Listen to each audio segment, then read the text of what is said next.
Hello বন্ধুরা, আপনি জানেন কি আমাদের দেহে এমন কিছু প্রাণী বাস করে যাদের সংখ্যা আমাদের দেহকোষের সংখ্যার থেকেও বেশি? হ্যাঁ, আমি বলছি ব্যাকটেরিয়ার কথা। ব্যাকটেরিয়া একটি এককোষী অণুজীব। এগুলো এতই ছোট যা চোখে দেখা যায় না। তবে ক্ষুদ্র প্রাণীগুলো আমাদের দেহে অসাধারণ ভূমিকা রাখে। তারা আমাদের মুখ, ত্বক, অন্ত্র, এমনকি শরীরের নানা অংশে বসবাস করে। সব ব্যাকটেরিয়া কিন্তু ক্ষতিকর নয়। অনেক ব্যাকটেরিয়া আমাদের হজমে সাহায্য করে, রোগ প্রতিরোধ ক্ষমতা বাড়ায়, এমনকি ভিটামিন উৎপাদনেও ভূমিকা রাখে। তবে কিছু ব্যাকটেরিয়া ক্ষতিকর, যেমন সালমোনেলা বা টিউবারকিউলোসিস এর জন্য দায়ী ব্যাকটেরিয়া।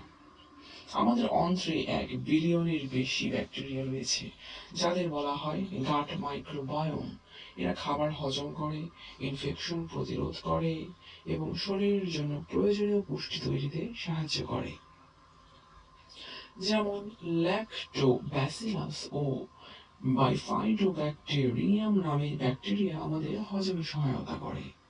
বিজ্ঞানীরা বলছেন, শরীরের ব্যাকটেরিয়ার ভারসাম্য ঠিক না থাকলে ডায়াবেটিস, স্থূলতা, এমনকি মানসিক স্বাস্থ্যের সমস্যা পর্যন্ত দেখা দিতে পারে।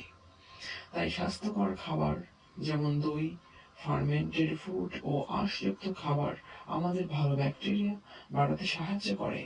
তাই মনে রাখবেন, ব্যাকটেরিয়া শুধু রোগের কারণ নয়, এরা আমাদের জীবনের এক অপরিহার্য অংশ। ভিডিওটি ভালো লাগলে লাইক, কমেন্ট এবং সাবস্ক্রাইব করবেন। আর আপনারা আর কি কি জানতে চান সেটাও জানাবেন। ধন্যবাদ আমাদের সঙ্গে থাকার জন্য।